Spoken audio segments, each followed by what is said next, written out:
Hey everybody, my name is Jayhan. I'm a video game vocalist and a video game concert producer, and I'm back with a very special video. I had the chance to attend to a Painted Symphony, the official Clair Obscur Expedition 33 concert in Zurich back on May 5th, 2026. And I decided I wanted to tell you guys my experience around the Clair Obscur concert. And one of the core questions that's basically going to lead me to talk about my experience and my perspective of the concert is this a video game music concert done right? And I've got a lot, and I mean a lot, to share. So maybe the best way to go about this is that I'm going to be breaking down the entire concert in of itself, you know, from production point of view to performance, sound, the emotional experience, and perhaps even like industry insights regarding the concert. And then eventually I'll let you guys know if this is a really good video game concert. Spoiler alert. It is. So the whole point of this video is really to encourage people to attend these kind of concerts, especially if they're passionate about video games and if they're passionate about their favorite video game like Clair Obscur Expedition 33. From my point of view, I also want to, you know, based on my experience, based on what I know and my own knowledge from in the field, I want to also be able to explain certain production realities and, you know, also kind of like explore a little bit, you know, what it means to organize such a concert, what that entails, what it implies, you know, and the artistic and industrial ecosystem, because as you guys have probably seen, there are more and more of these video game concerts that are popping up. So now's a good time more than ever to check out some of these concert productions that are taking place, especially if they are official video game concerts and if they are related to some of your favorite games. This did not just happen. Son of a... So the whole point of this video is not just to tell you guys, you know, talk about my experience, but hopefully to encourage you guys to attend some of these concerts, because there are a lot of these concerts that are cropping up, and video game concerts, orchestral concerts, indie video game music concerts as well. Good example, you have a Resident Evil World Tour concert happening. You have Undertale concert, World Tour concert happening. You have also the World of Warcraft concerts that are happening that me and my team are, you know, organizing, which happen on the same week as the concert of Clair Obscur that I got to attend. So literally as soon as I was done with the concert with Clair Obscur, right the next day, I actually traveled to Paris to help prepare for the first concert on the following weekend. The whole point is there are a lot of these video game concerts that are happening all over the world, basically.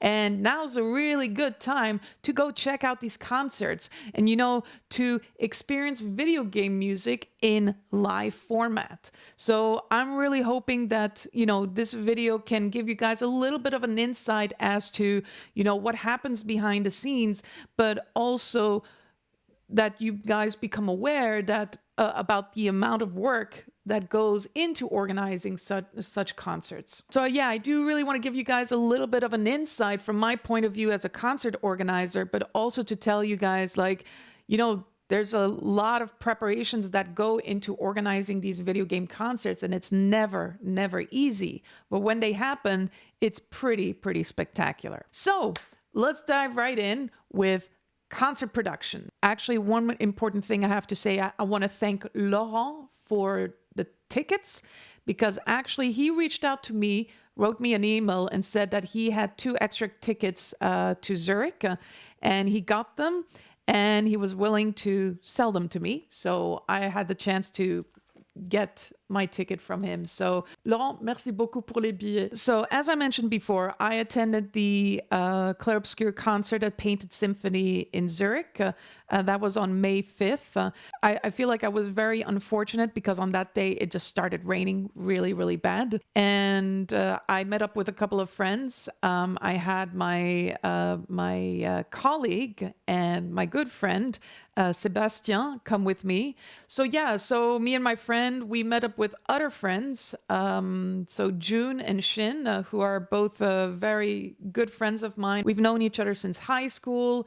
Both of them are incredible artists. They draw incredibly well. It was also so funny because June had this amazing t-shirt that said girl dinner, and you had a bunch of versos on her chest. It was pretty funny. It was really, really funny. We showed up like around 40 minutes, 50 minutes before the show started.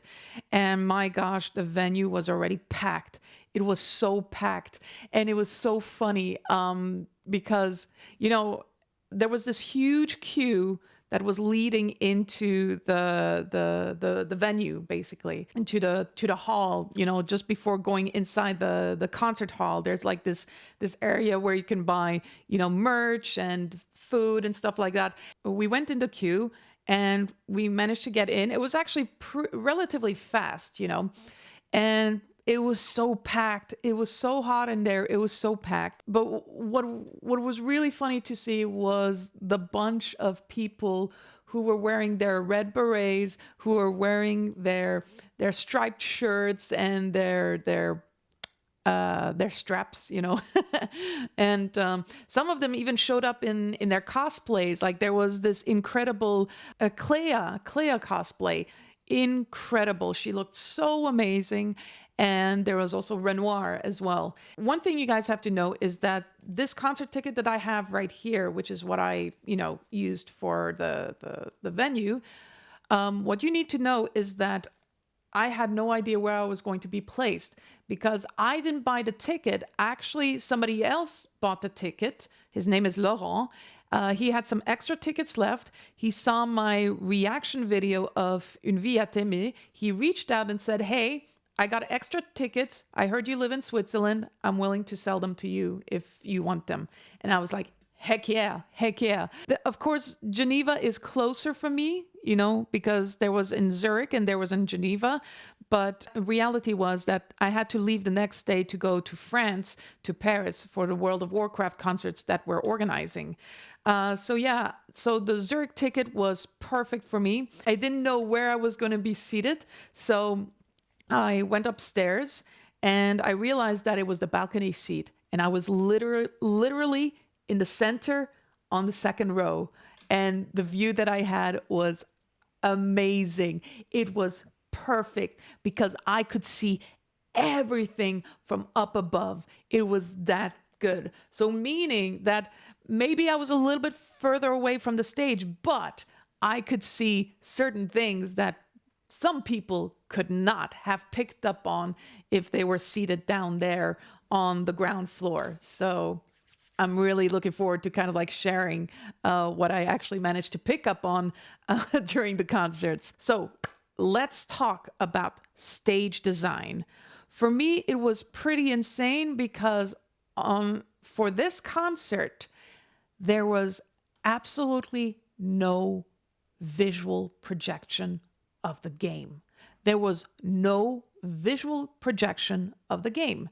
No gameplay, no cinematics, nothing. There was none of that. Instead, you had this kind of like round, kind of like sunset, sunrise, moon, you know, sort of like this sort of big circle, you know, against the back of the stage, basically. And it would help, you know, illuminate the space, and I believe even kind of like bring forward the musicians even more. And I think that's really a good way, a smart way to help people to focus even more on the musicians as they become illuminated by this kind of like backlight. So basically you had on the stage, you had like the core orchestra. In front, you had the conductor, Daniel Sicard, of course. And then you had the soloist that would, sing from time to time. Of course, Alice Duport-Percier was there. There was also Axel Werner. Then you had a few other soloists. You had also Lorient Testard, who was there as well as playing the guitar as he always does. And of course, you had also Miki who sings the male vocals for songs like Une vie à t'aimer.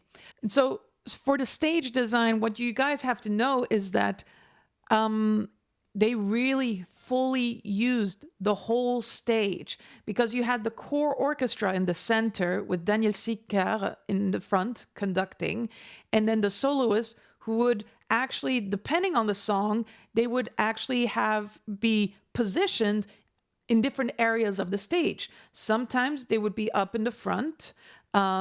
Sometimes they would actually be on this kind of little podium that is a little bit higher than the orchestra, and they would be on top of that and performing.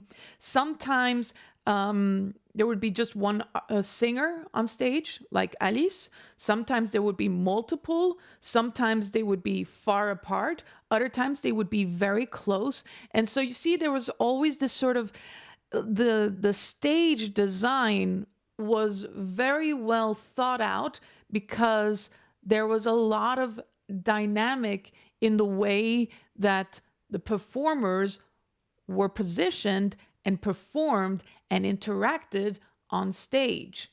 Of course, the core orchestra always stayed where it was, because, it's hard to move the orchestra around. The whole orchestra was still kind of like lifted a little bit above on some sort of like a podium as well, And this is something that I really, really love, because, this allowed for the viewers, us, the audience, the spectators, to always feel invested in every performance, because of how it always changed. And so, as I mentioned before, no visual projections of the game, no cinematic screens, and the focus was entirely on live human performance. And that is not easy to pull off when it comes to video game concerts.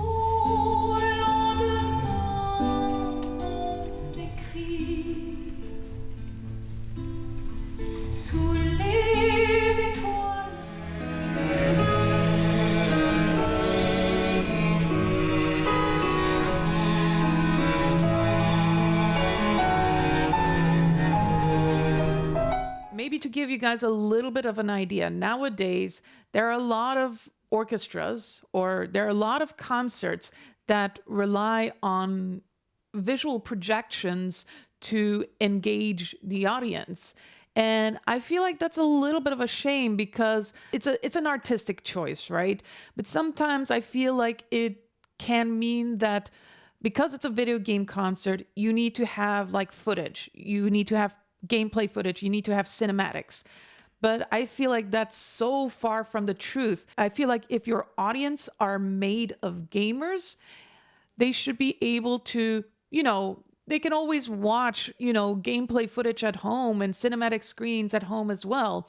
I understand some people want to see like that combination of cinematics with live music, but it is very hard to pull that off in a good way. And I feel like in this case here, they fully took advantage of the audio experience and the live performance. They made the focus only on the musicians, on the performers, and that I feel like is perfect. As I said, a lot of these concert production these days, they project gameplay footage and cinematics, to let people know, oh, this is from this game and this music appears in that scene, or maybe not, something like that, And I feel like it's sometimes a bit of a hit or miss, and I feel like one of my core arguments against these kind of projections has always been, keep it to a minimum, these kind of visual projections when it comes to gameplay footage and cinematics. Keep it to a minimum. And on top of that, if you use too much of that, the audience is going to be distracted and will only focus what's only going to be projected. Keep those gameplay or cinematic footage to a minimum, and trust that the audience will still enjoy the show if there isn't anything of that. Another thing that I also want to add, and I feel like in this case it makes a lot of sense, for those who are unfamiliar with, concert productions and, projecting, gameplay and cinematic footage, that costs money. You need to license that. You need to pay the owners to be allowed to project that during a concert. And that costs a lot of money. You need to pay a license for that, And the fact that they didn't do that means that they saved up on some costs as well. I think they could have managed to get that no problem, but concert productions that project gameplay footage or cinematics, they usually have to, especially in the case of concerts with ticket sales, they usually have to reach out to the video game companies that own the IP and ask for permission and even request a license to do that. And requesting such a license can be very, very expensive. And, I don't really want to dabble into this, but some concert productions actually do that without asking for permission. And that's technically not legal. That's technically not legal, guys. You have to reach out to the game companies and you have to request a license. That's usually how it works. And you know what? I feel like video game concerts, they don't always have to have video game gameplay footage or cinematics. I don't think they need that. I think if the music is good enough, memorable enough, the audience members, the gamers in the audience, they would be smart enough to recognize the music and still feel emotionally invested in it. So I feel like it was really to the producers of the Clair Obscur concerts' benefit that they didn't project any gameplay or cinematic screens. When it comes to props and lighting, I absolutely loved it because the lighting varied depending on the song that was chosen and performed.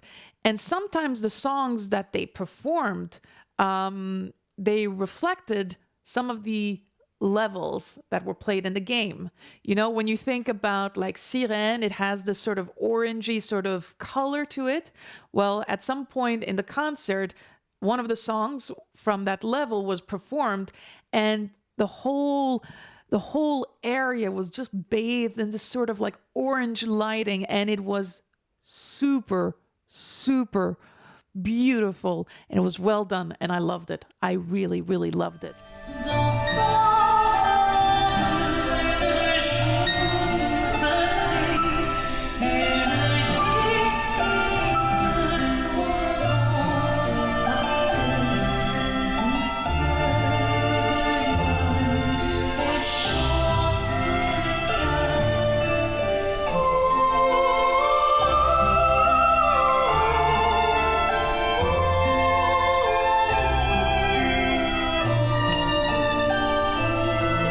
Also, like, there was the famed water level, what was it called again?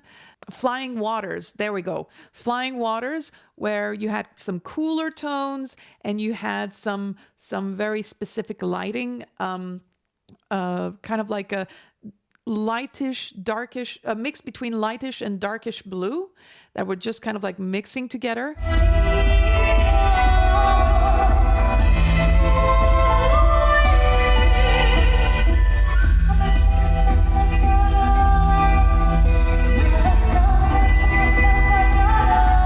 Yeah, so you really had this kind of like mix between different lighting, and then this and also guys,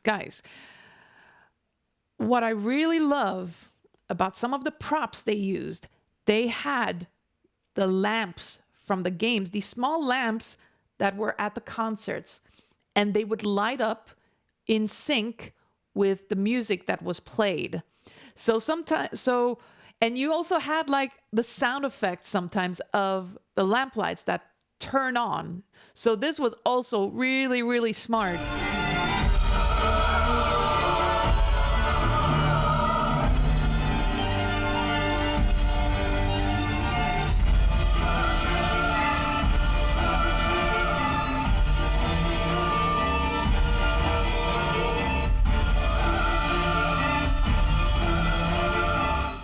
The lamps, I thought that was such a smart idea. And the way they managed to synchronize that with the music, I feel like that's so really, really cool. And I think that also kind of like goes to show that in order to achieve this sort of like this, the lamps that would light up and turn off in sync with the music, it also kind of like goes to show that the concert itself was definitely timed, meaning that Daniel Sicard probably had an in-ear monitor to give him the click track, the beat that he would have to follow. Because if he was out of sync, which I don't think he was, it would basically, you know, like to keep everything just in sync, including the props that were used on stage. Another really cool thing that they added were the smoke machines that were on the side and that just kind of like flooded the stage with a thick layer of smoke, basically. And it was really, really cool to see, especially when they performed Flying Waters. That smoke machine just like, it looked so amazing. And, you know, like I said, I saw everything from up on top, from above the stage, and it was such a visual spectacle to see, you know, just how everything was like with the lighting as well. They really did a good job with the lighting because they had multiple spotlights. They had multiple spotlights above. They also had a lot of them on the sides, and they even had, you know, where the famed circle sunset looking backdrop that I was telling you guys about. They had some lights, lighting equipment that were hidden kind of like below, and it would just kind of like shoot up some lights, you know, and it's really cool, really cool to see. So overall, the whole look and feel of the stage is spectacular. It's great. It's just, you know, it leaves room for the spectator to just focus on the performance and to, yes, be reminded that it's from a video game, but without having to rely on visual projections, gameplay footage, or cinematics to tell the audience that this concert is from a game. And when you rely on music to let people know where the music is from and they recognize it and they participate, that's when you know you have a really good concert production going on here. In terms of the concert structure, there were two acts. The first act was more, you know, kind of like a mix between atmospheric and high energy and upbeat. And in the second act was more dramatic and a mix between, you know, melancholic and dramatic. So I feel like the concert in of itself was really well done in the way it structured the choice of music and where they placed that music. And I feel like the way the concert was structured, of course, it felt a little bit chronological. It followed a little bit the storyline of the game, almost to a T, starting with Alicia and ending with Maël, until they had the encore, which was Au lendemain non écrit. And I feel like that kind of like, you know, having that true structure, it was really just two acts, even though in the game we have multiple acts going on. But it was really well done. Each act was probably somewhere around 30 to 40 minutes per act. Yeah, the first act was really more atmospheric. It was playful and it was building that energy. And then in the second act, it got a little bit more emotional, more melancholic, and more dramatic. In the first act, we had songs from Alicia to Monaco, which, by the way, I'm going to get to that in a second. And then in the second act, we had, of course, Une vie à t'aimer. We had Au lendemain non écrit, choosing to start with a more happier and playful energy, and then ending with more emotional, melancholic, and dramatic music. So let's quickly talk about the ensemble and the scale, right? So on stage, we had around, this is just me guesstimating, probably around 20 to 30 instrumental musicians. So this is a small orchestra format. And singers, we had maybe around 20 to 30 singers. So, and it was like also a small choir ensemble as well that traveled with the Orchestre Curieux. If I'm not mistaken, I'm trying to remember the name, but I'll list it down here because I actually know one of the singers, but I'll get to that later on. And so you had maybe a total of maybe somewhere between 40 to 50 musicians on stage. And they weren't all of them on stage all the time. The choir in of itself showed up from time to time. It wasn't there for every song. On top of that, some of the songs were performed with not an orchestra, but a select few from the orchestra. Sometimes you just had vocals and guitar, for like Until Next Live or Au lendemain non écrit, even though Until Next Live had some strings to it. You also had some very specific instrumentation as well, including accordion, saxophone, electric guitar, acoustic guitar, and then you had the orchestral core. So meaning strings, you had brass, and you had percussion as well. And so some of these musicians, they only perform like one or two times. I'm thinking especially about like the accordion player, but then you also have the saxophone player as well, who performed like for Monaco, because they performed Monaco. And when you think about all of this, this gives so much variety to this concert production, because you're giving the audience so many ways of experiencing the music differently, from intimate performances to rock show like performances. Honestly, for me, this whole concert production feels almost a little bit like an orchestral rock show. It sells itself as a kind of like a hard rock show, because, and I'll elaborate a little bit on that because it's really, really pretty fascinating. Maybe just to dabble a little bit on the choir, like the function of the choir is that the choir adds this additional emotional layer to the concert. When you hear the choir, feels so otherworldly, and it adds this sort of cinematic feeling to it, and oftentimes they do reinforce the dramatic climaxes of some of these songs, especially in the second act. And so one thing I feel like, and I'm probably getting a little bit too much into detail right now, but when I think of the whole concert in of itself, you have like multiple layers in that concert. You have the orchestra that sort of, in my opinion, represents the narrative layer. It is kind of like the core of the concert that is driving the storytelling of the concert, And then you have the choir that adds this sort of additional emotional layer, to it.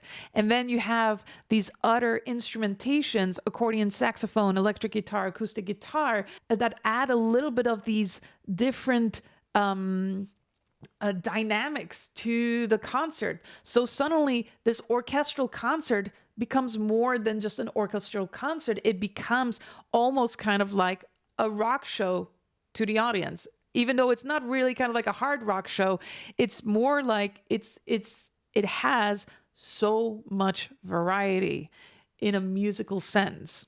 So, and what I want to point out is because of this smaller ensemble of musicians and performers that are traveling, and the choice of instrumentation of musicians that play very specific instruments, you have a small group of people, a group of performers that makes touring actually much easier than it could be. Because it's such a small group of performers compared to a large symphonic orchestra with maybe, I don't know, a choir of 60 singers on stage, that actually makes it easier for them to travel around. Even though it's not easy, it makes it feasible without costing too much. So let me elaborate on that. So I'm part of the team that organizes the official World of Warcraft concerts.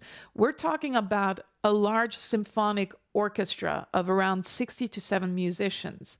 Initially, we launched the World of Warcraft concert project here in Switzerland with around roughly 70 musicians on stage and 120 singers on stage. It is very complicated, if not impossible, unless you have a lot of money, unless you're willing to spend a lot, to travel around with the same group of people. So that's why for the world tour, we are hiring local orchestras, local singers, because it's just so much more affordable that way. I think we would have really loved to travel with our orchestra, the 21st Century Orchestra. They are amazing. They are absolutely amazing. But, and also the 120 singers, but it is impossible. It just costs way too much. It is impossible to manage touring. Can you imagine multiple tour buses with close to 200 music artists? That's pretty crazy to me, and it's expensive, absolutely expensive. So to make it more affordable, it makes sense to hire local orchestras.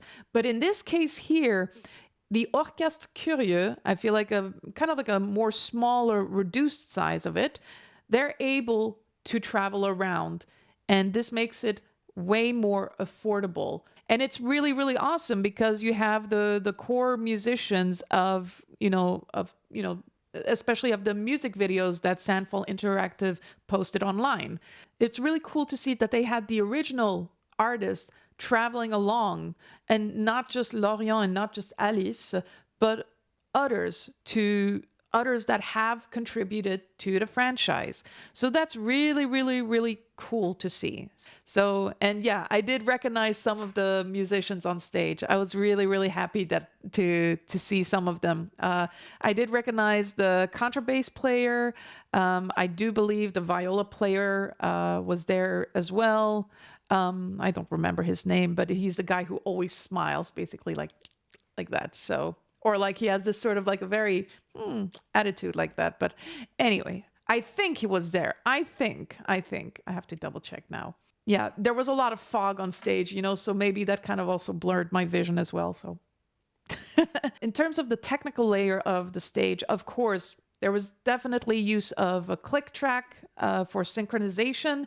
The whole purpose is to make sure that the musicians and the performers, play in the correct timing, and they don't miss cues and all that stuff, especially if there are lighting equipment, especially the lamps that are lighting up to the exact beat of the song that they're performing. I still think that's pretty insane. Now, let us talk about the performance. The performance, my gosh. Daniel Sicard, holy crap. It was really amazing to finally see him conduct on stage, even from afar, but it was great because And I don't know if it's actually a French thing, because I've noticed there's something similar with our conductor for the World of Warcraft concerts in France that took place in Paris and in Lyon. Maybe it is a French thing, or maybe it's just like a modern conductor sort of thing. But basically, yes, Daniel Sicard was conducting the musicians, right? The orchestra. But from time to time, he would turn around and talk and interact with the audience. And I love seeing that. And it breaks the norm of what classical orchestral concerts typically do. When a conductor is on stage, they usually focus on the musicians that they have to conduct. Like, they don't necessarily look to the audience unless to just kind of like bow their heads, acknowledge them, and, you know, acknowledge the musicians and stuff like that. They don't really interact with the audience that much. Daniel, on the other hand, he would sing a melody and then he would ask the audience to repeat after him. And he would do that over and over and over again. And then at some point, you know, it became more and more complex. You know, some of these melody lines, you know, the audience, they were like, I don't know if I could get it right. And then he went, bow, wow, wow, wow. And then he went like that, bow, wow, wow. And then people knew what was going to happen. People knew it was time for Monaco. Wow. Wow. Wow, wow, wow, wow. Wow, wow, wow, wow. Wow, wow, wow, wow. Wow, wow, wow, wow. Wow, wow, wow, wow. Wow, wow, wow, wow.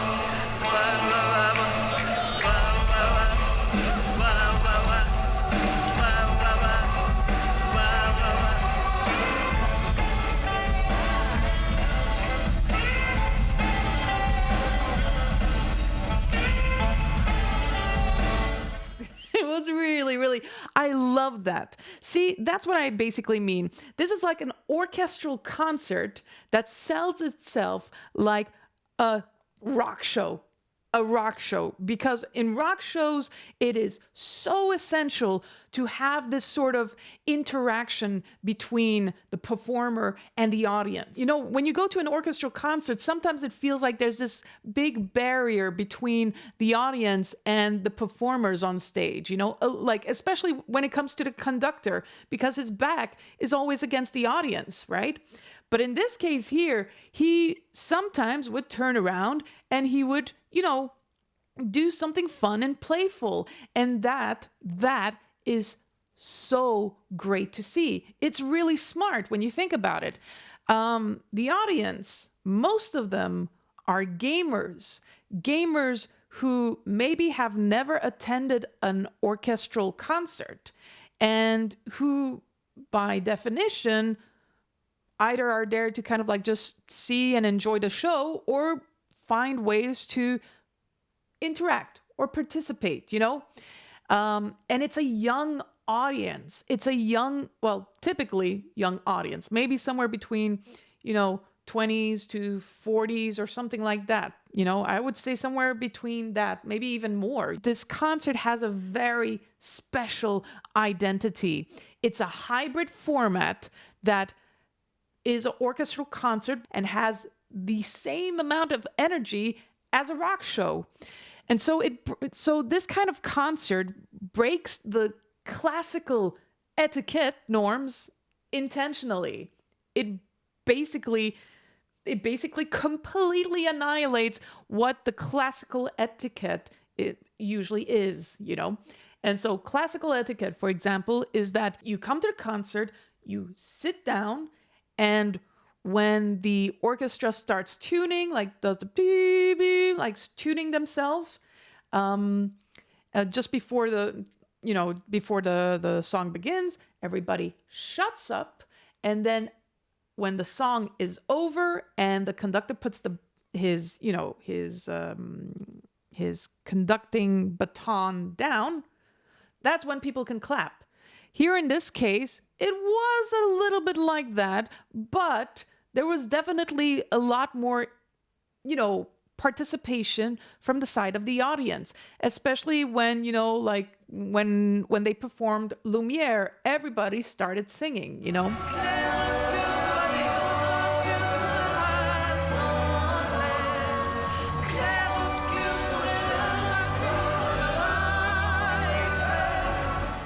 There are lots of humor moments that I really, really enjoyed.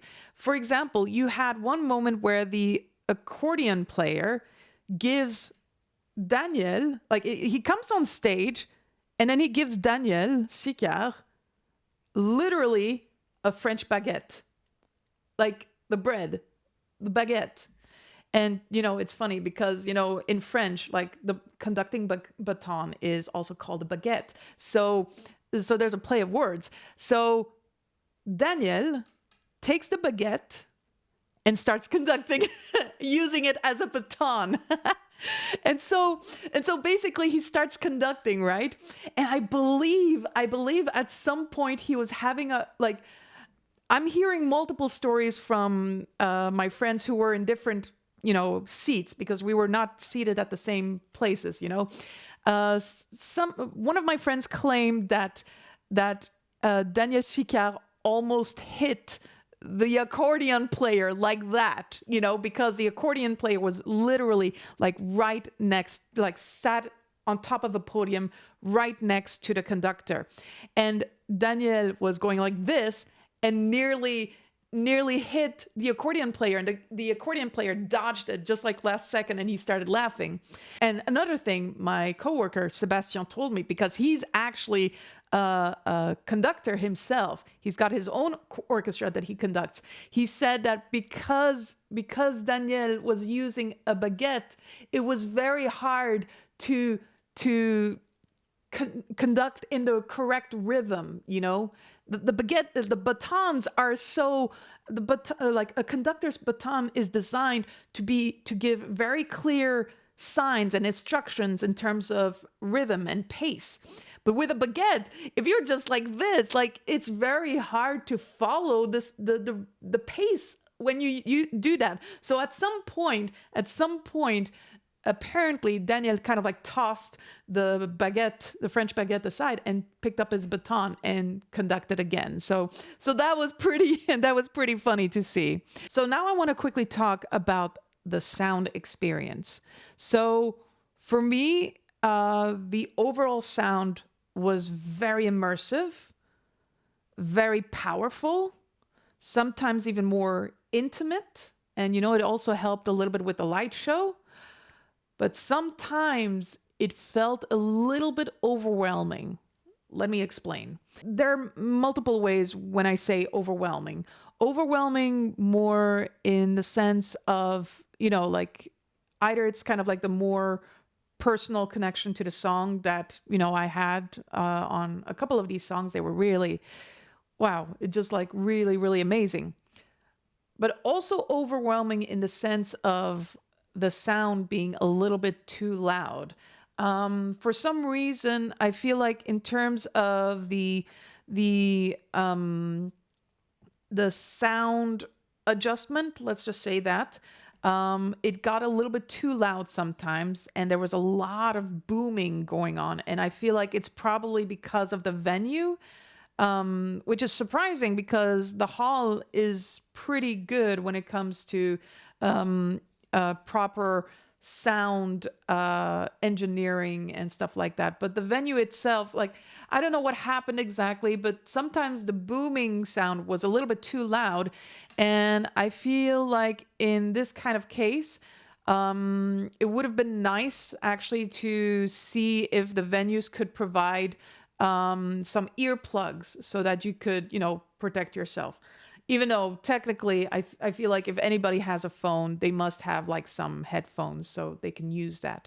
But yeah, that's my recommendation to people who go to concerts. If you have your headphones, take them with you, because sometimes, you know, it can protect your hearing. When it comes to game audio integration, now that part, and as I mentioned before, some sound effects were added to the performances, including, you know, the bow wow wow wow, which is like the sort of synth sound. you had like the sound effect of the lamps activating and dimming. And I think there were also other sound effects I'm trying to remember, but this really kind of like, helps a lot with the immersion, the concert immersion. And, gamers will be like, oh yeah, this is from this part or that part, And I feel like this is really, really cool that they managed to add some game audio elements to this concert. Is really, really well done. There were definitely some parts that were really too loud and like some very loud peaking sections, in the performances. So if you guys really go to a Clair Obscur concert, and I think it really, really depends on the venue, do not forget to bring some earplugs with you or some headphones to protect your hearing. There's something that I wanted to add in terms of like technicalities. This is something that we didn't have in Zurich, but I know in Geneva they had it, and I'm so sad that they didn't have it there. But in Geneva, they did have esquier, like the floating esquier, flying floating esquier, basically during the performances, but they didn't have him in Zurich. And I was so sad to find that out. I was so disappointed. I was so looking forward to that.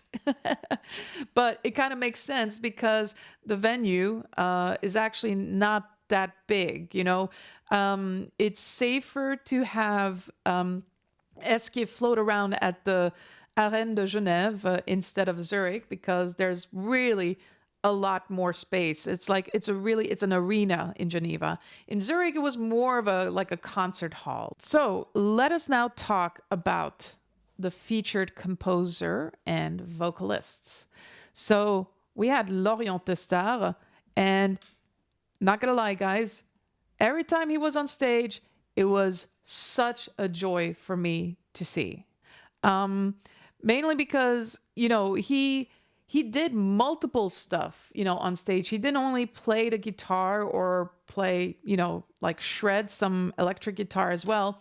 He actually did his slam poetry track, music that was, included in the game in the zone where, what was it? The white sand zone or something like that. Where he did the slam poetry, and it was really intense. He was emotionally engaged in his performance, and I'm all there for it. I am so there for it. And so, as I mentioned before, I had the advantage of being on the balcony, second row, and having a bit of an idea and seeing things that other people from below would not normally see. What I really, really loved, he was really into his performances on stage, but he was also very much into the performances off stage. So you see, sometimes musicians, performers like Lorient, they would come up on stage and they would perform and then they would go off stage. Lorient was always, like when he went down off stage, he would always stay nearby. Probably because he had to perform soon, which, kind of makes sense. And I think it's the same thing for the other performers, but it was so, he was so visible. And so what I really loved to see was that when he went off stage, and the next song started without him, he was really, really into it, like head bobbing, kind of like pacing back and forth, just bobbing his head, like, kind of like really, really into it. And you know what? I guess it kind of makes sense because it's his music. It's his music that's being performed by really incredibly talented people, really. And he's exhibiting that passion and that joy of having his music being performed. And that's really, really, really cool to see. Man, seeing Lorient on stage, like, it was really, really, really cool. When he plays the guitar, and it's there were a couple of moments where, like he was doing his own thing, his solo. And then sometimes he would look over to, for example, Alice. At some point, he got really, really close to Alice while playing, like really kind of like super close. And I was like, huh? But it was really cool to see, because like this is what I'd like to call like the sort of like musical communication, where you communicate, feelings and emotions only through musical performance between each other. And like sometimes it's like you sing and you play and you look at your, like, for example, for me, I sing and I bounce around, on stage, and I look over to my co-performer, my bandmate, and he's smiling back at me and I'm smiling back, and we're it's sort of like this, it feeds this sort of really cool energy. And that was something that could be really seen with how Lorient interacted with Alice on stage, even though it was like more gentler, more kind of like this sort of like very kind of like compassionate sort of like interaction between each other. And I loved seeing that. He had other interactions also sometimes with the other performers as well. When he performs, especially with his electric guitar, he goes from one side of the stage and he goes to the other side of stage and then comes back, and especially like when he performed Golgra with the saxophone player and another guitar player, it was really, really, really awesome. That high energy, and it's like so cool. It's so cool. And, like he super kind of like, it's very interesting because like he looks like incredibly chill, but at the same time he's like super like into it and excited, and so I don't know how to explain it. It's just really awesome to see.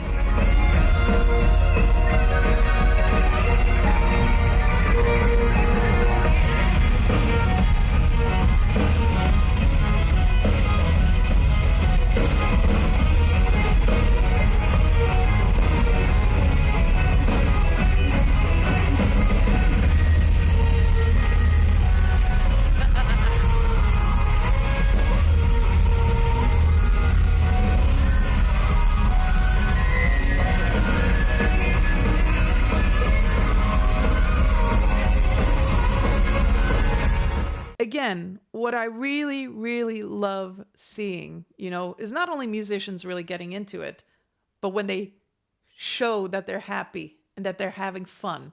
And, like Lorient and these two other guys, the saxophone player and the guitar player, they were like so into it. It's like, yeah, it's like really, really cool. It's like, yeah, really, really, really awesome. Really so cool. So I just love this. Again, like I said, orchestral concert selling itself as a rock show. I'm here for it, baby. And now let's talk about Alice duport-percier. My gosh, like already her stage presence, she's got a very humble, attitude about herself, she's on stage. And she's kind of like there. Well, she's also, she's also sitting from time to time because she's expecting. Again, congrats, Alice. She's kind of like, she has a very humble demeanor, like a humble attitude about the way she performs. Kind of like very graceful.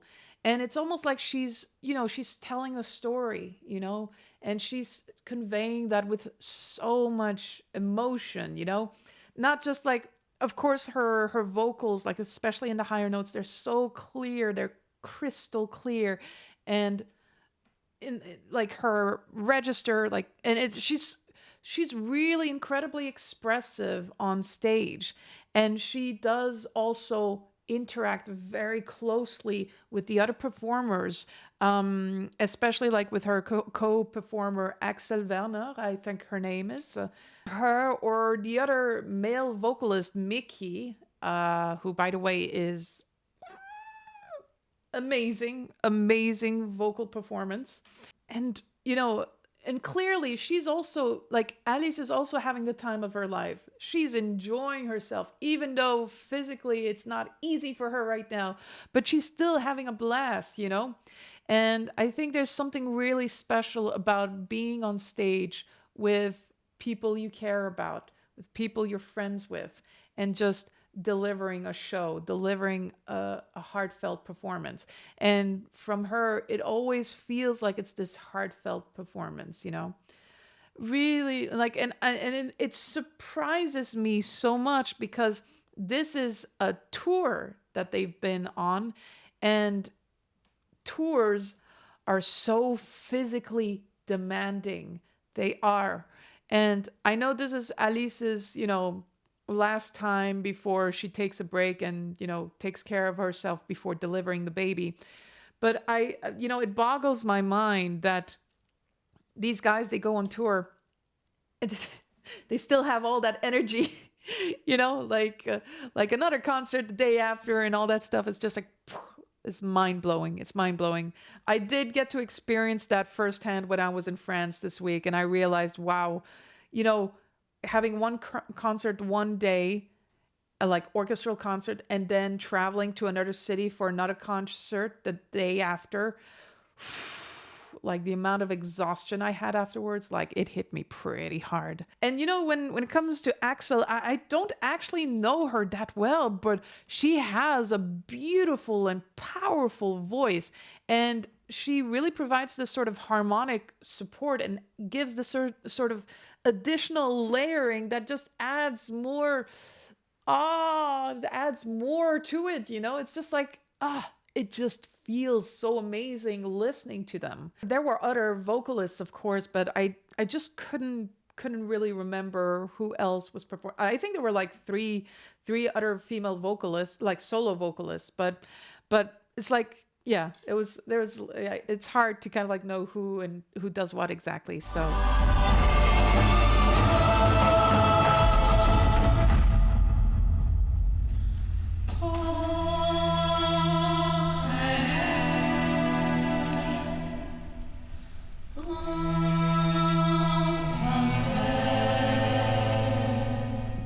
and then let's talk about Mickey. My guy, my dude. Holy crap, his performance. His performance is...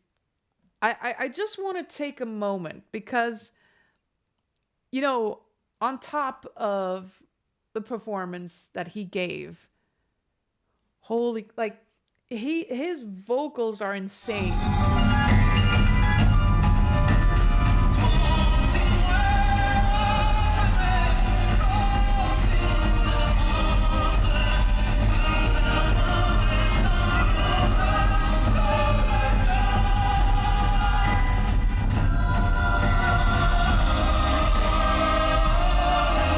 They are very different from the original singer, who is Victor Borba.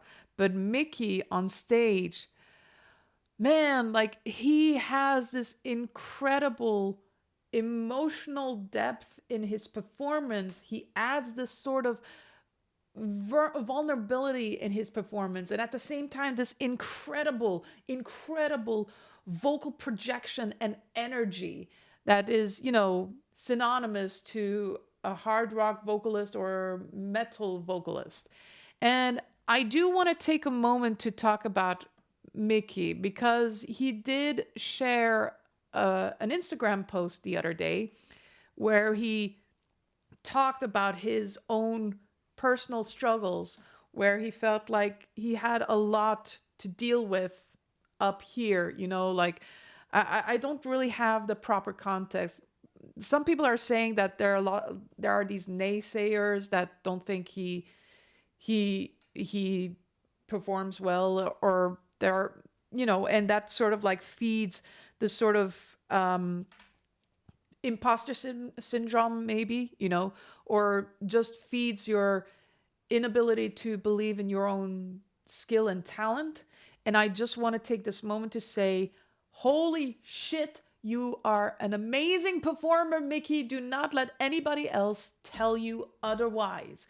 You bring so much depth, so much emotional impact in your performance that I have time and time again been left in tears because of that.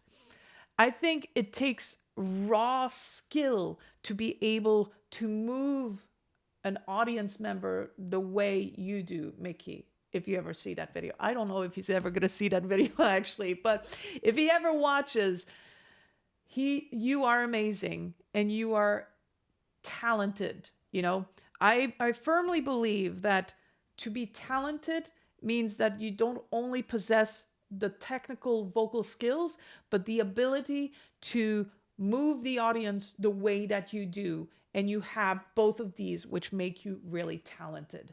So honestly, amazing performance at the Zurich concert. So thank you so much for this incredible performance that you gave all of us. It was insane. And lots of love to you too, because I understand what it's like to have darkness and darkness invade your mind, clouding your judgment and your ability to believe in yourself or even to love yourself. And I think us artists, especially performers, need to spend more time loving ourselves in a healthy way, you know, and not allow negative things to influence our ability to do amazing things with the skills that we have. So yeah, I really want to take this moment to acknowledge Mickey's vulnerability and personal struggles. It is, I don't want to say it's very common, but it can happen, you know, where, you know, you do all of these performances and you ask yourself, actually, am I that amazing of a singer? You know, like even if, like, you know, it's sometimes a kind of like in your head sort of situation. And I get that. I get that. Believe me, I do. I've struggled with that so much. But that's a story for another time. Maybe at some point I'll share you guys my story. And yeah, all of this to say, the vocalists are really amazing on stage, and I loved seeing them. They were really amazing. They moved me so many times, and man, they are all so talented, like really talented.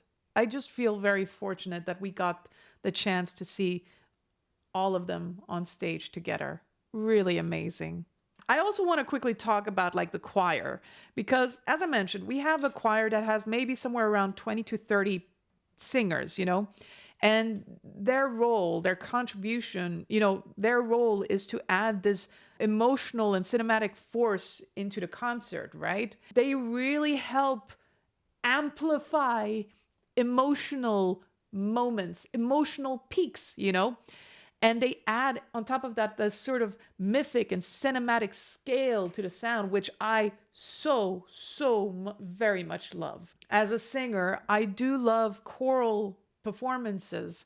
I've been, you know, in a epic music choir, you know, Tale of Fantasy. When done right, when sung correctly, when there's this strong unison between singers, my gosh, like choral performances is just like amazing, and it just moves me as well. And on top of that, I know one of the singers. As I mentioned before, I attended the concert with Sebastian, who is a, you know, colleague of mine and like a conductor, has his own orchestra.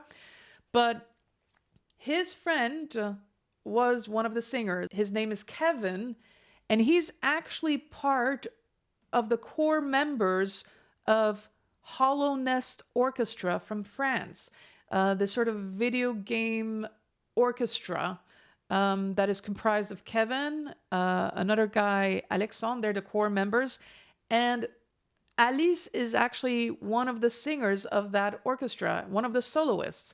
They had a concert like about a year ago at the Tony Garnier Concert Hall. They had a really amazing set of orchestral pieces that they performed, and Alice Duport-Percier was one of the soloists there. I really recommend you guys to look that up, Hollow Nest Orchestra. And Kevin, who is one of the singers in that choir, he's not only a member of this choir, but he's also the musician and arranger of the Hollow Nest Orchestra. We had actually already interacted previously because we're all kind of like into this sort of video game orchestras as well. So we had met online and called and stuff like that. I had never met Kevin in person, and at that concert I finally got to meet him. And actually, me and my team, we invited Kevin and his friend Alexandre from Hollow Nest Orchestra to come and see the World of Warcraft concerts in Lyon, because that's where they're based. And it was really, really nice to kind of like meet people like that. And you sort of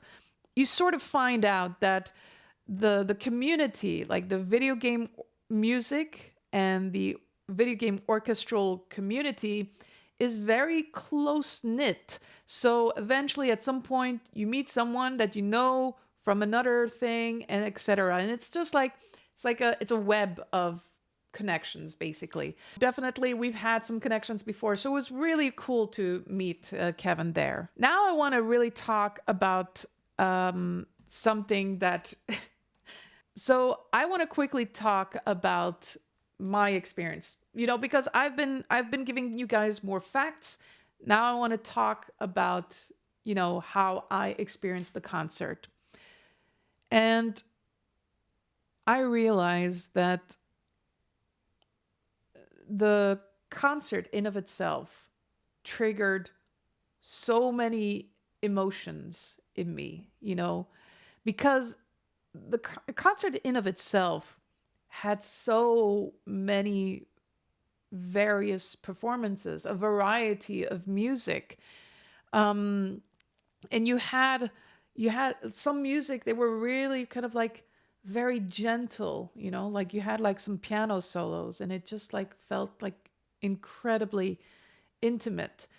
You had some vocal performances like, Until Next Life, which is still one of my favorite songs, Une vie à t'aimer, which was very intense and, has this, when you think back to the game, but in my case, I think about like how Une vie à t'aimer kind of like really kind of like moved me, and it was very intense, guys. It was, I loved the concert. Don't get me wrong. I loved it to bits. But I realized in the concert that because some of the themes of the game hit very close to home, I was crying a lot throughout the concert. Especially the more vulnerable moments, especially the more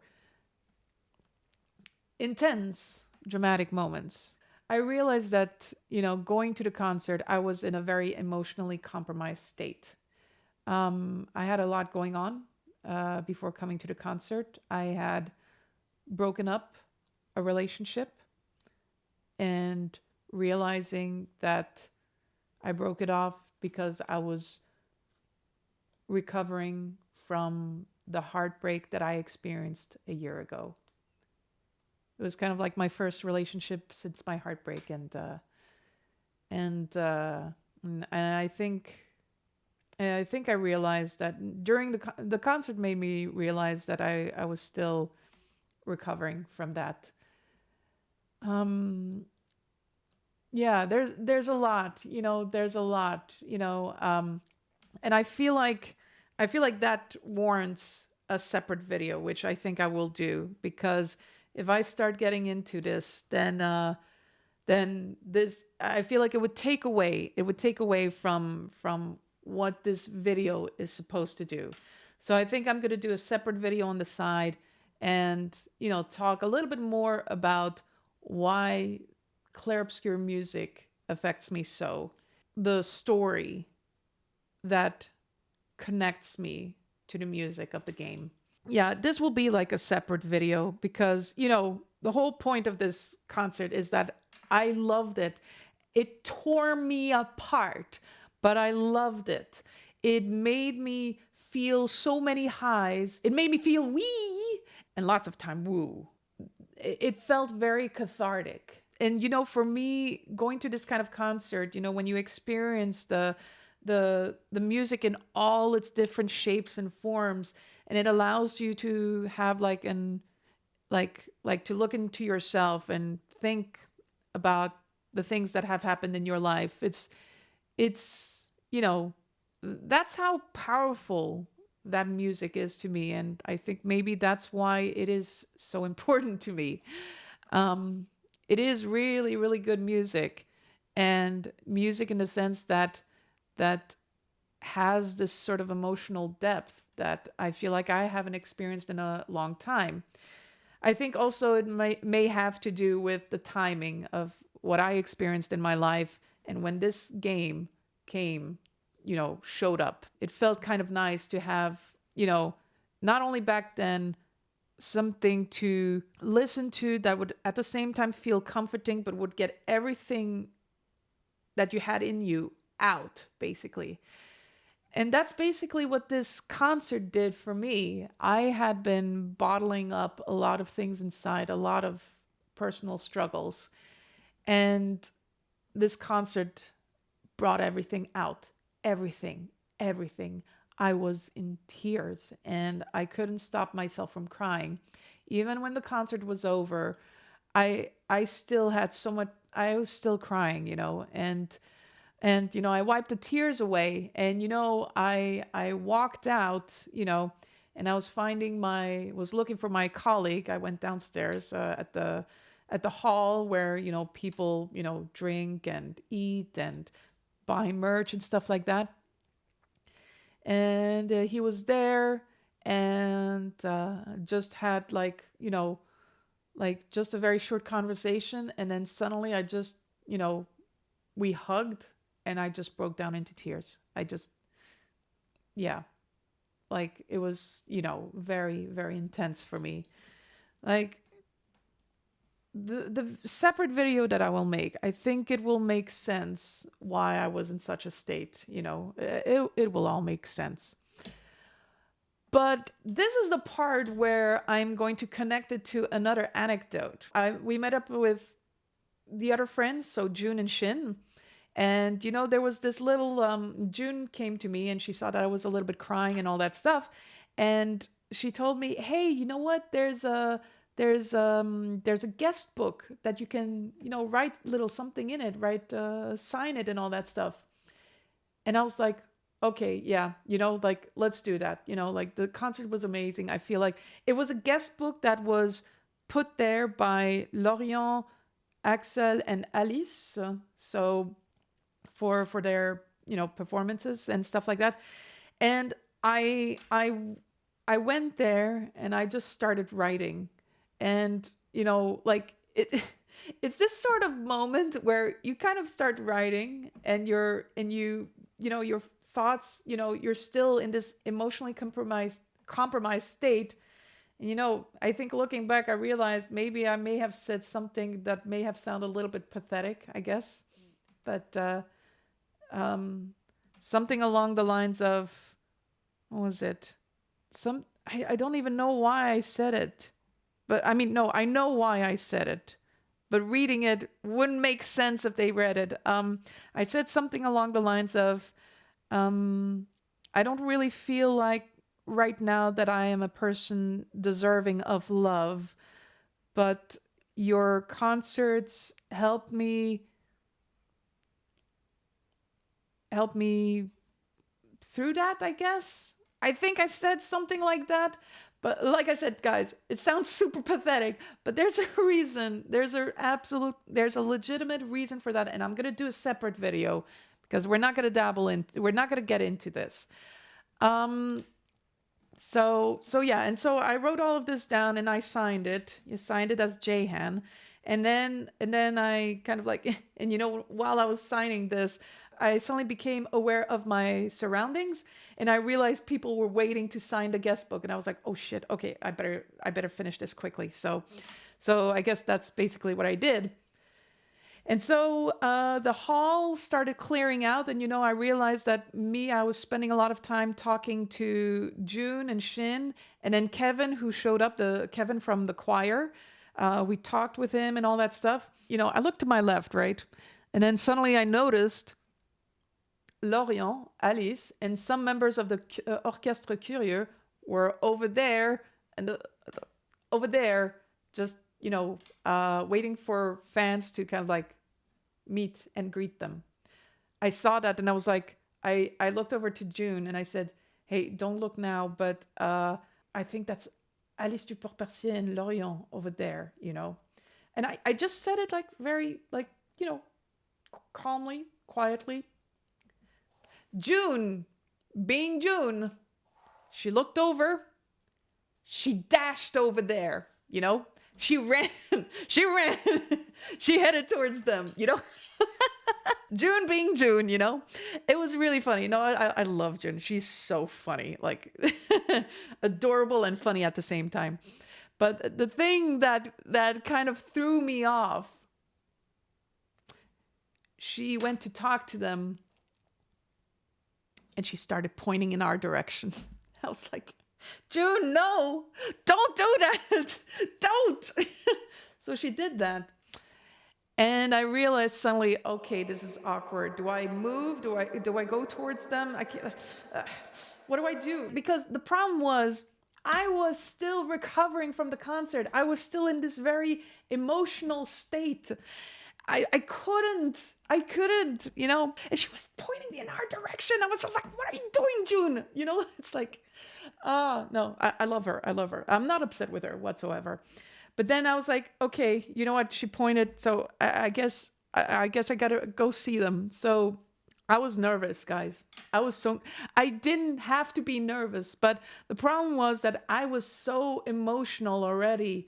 And I was recovering from being emotional, and I need usually a good hour or two before I can properly calm down.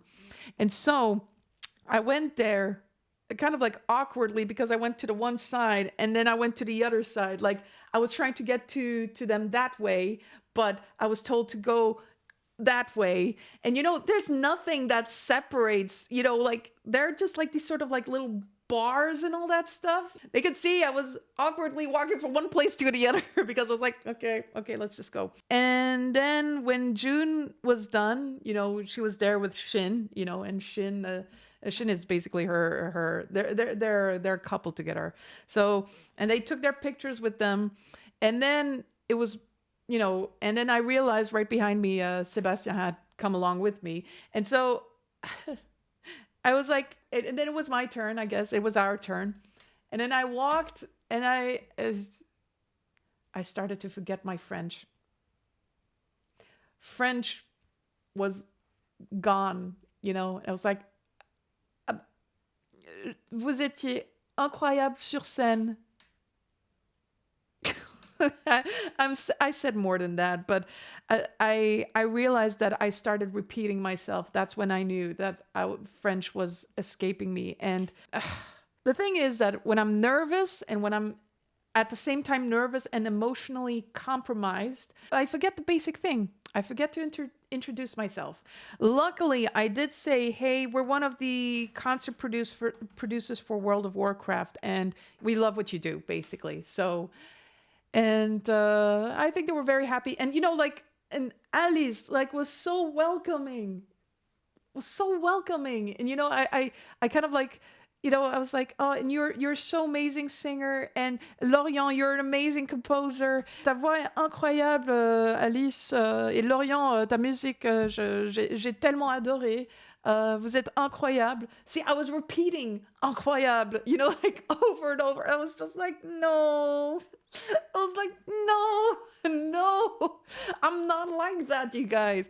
I'm not like that. Oh, man. And, I not gonna lie, I was very happy to have met them. Honest to God, very happy. I just wish it was better circumstances, but life.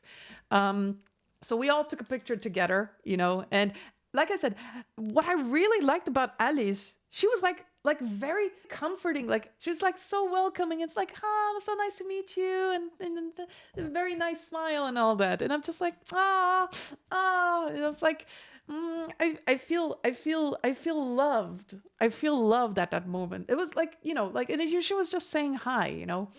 And Lorient, he was on the side and he was smiling and, a little bit on the quieter side. But I think at the same time, it's like, it was a very intense concert as well, and I was very happy to just see all of them. And I know there were musicians right behind me, and I felt a little bit bad afterwards because like, I realized I just kind of like my focus was on Alice and Lorient, and like I was trying to say it to everybody else as well. But it's just like, when your mind is like, yeah. And so like I really felt like a fan at that moment, which is so something that I hate. I really hate basically because, like I'm a professional in my field, right? And I know people are people, but I think I had this kind of like, I was just emotionally compromised, and also because their music came to me at a moment where I was very just not doing well, and I wish I could have told them that in person, but like I said, this is going to be a separate video that we're going to keep for another time. We took a picture together right there. I was so happy. I was so happy. And then after when I left, I was so embarrassed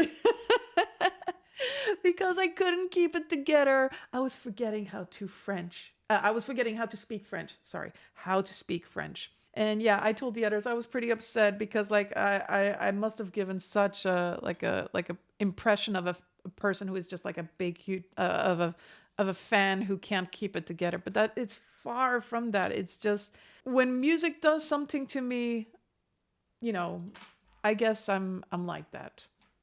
C'est la vie, c'est la vie. It was overall a pretty nice, like a nice encounter. I'm really grateful for that encounter. I'm grateful to June for that encounter, because I think without her, this encounter probably wouldn't have happened. So really, really grateful for it. And I tried to say what I wanted to say. I don't remember what I said anymore. Like now it's all a blur because I was right after that I was taken over by my feelings of embarrassment. I was pretty upset. I mean, upset. No, that's a little bit hard, but I was disappointed in myself that I couldn't keep together, basically, because when I meet people, I want people to see me as me. I want people to, and I want to, I love meeting people. And I love getting to know them. And I think just at that moment, I just did not even expect that I would have a chance to meet Lorient and Alice. I really did not expect that. That's why I spent so much time in the guest book writing what I wanted to say, But it happened. It happened. Life, Lorient and Alice appear unexpectedly. There we go. All right. So now I want to get to a part where I think could be really interesting for you guys to hear, because, this is my concert experience as a spectator. Now, from the point of view of someone managing a concert production tour, a tour, whether it's like in Europe or worldwide, there's a lot to talk about. There's quite a bit to talk about, but we're not gonna spend too much time on this. But to give you guys a little bit more context, after the Zurich concert, the next morning, I actually immediately traveled to France, specifically Paris, for the official World of Warcraft concert production, which took place on Friday. So to give you guys an idea of the timeline, the Clair Obscur concert took place in Zurich on Tuesday evening. And Wednesday, I traveled to France. I was in Paris from Wednesday to Friday, where I helped prep for the concert production. And, you know, the concert took place at the Zénith de Paris. It's like a huge, massive concert hall, like easily like 5 or 6K places, basically. Yes, it is really dark right now, but guys, check this out.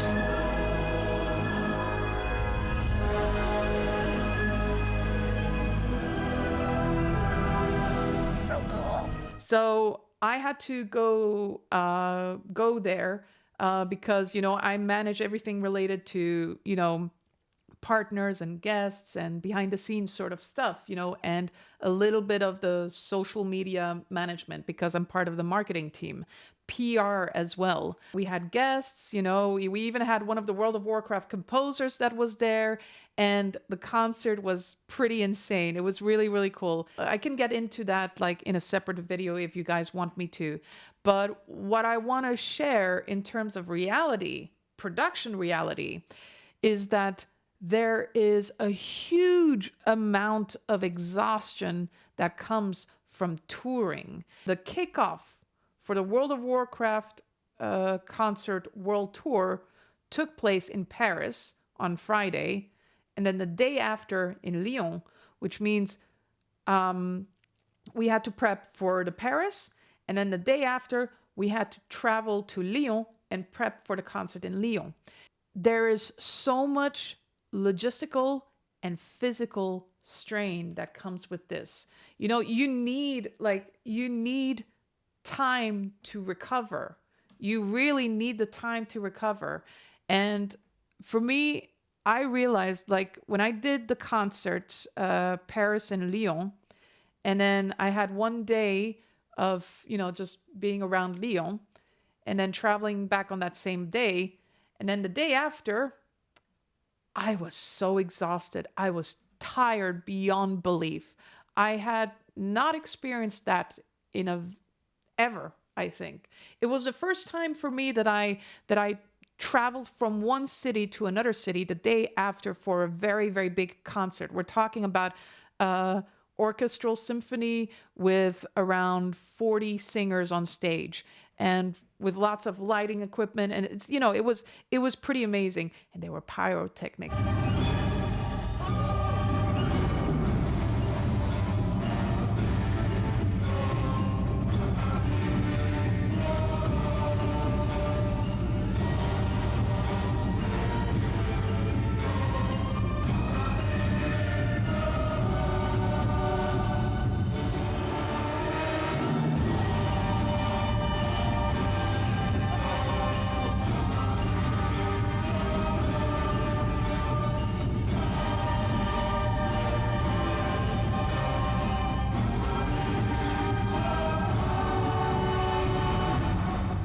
I could talk about that in a separate video, but there's a lot of exhaustion that comes to this. And you know, when I think about Lorient and Alice especially, they must be exhausted out of their minds. You know, like they must be so tired after these concerts. No, it was pretty crazy. It was really insane. I think the reality is that it's not easy to manage these kind of tours, these concert productions, you know, to go to different countries.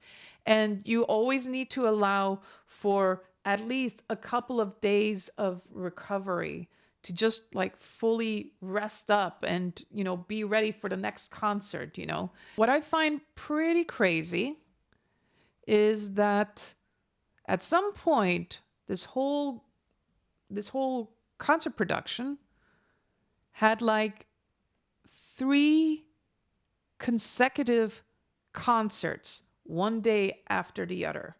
So April 23rd in Strasbourg, April 24th in Reims, and April 25th in Nantes. And that is crazy to me. That is crazy to me. They must have been so exhausted at the end.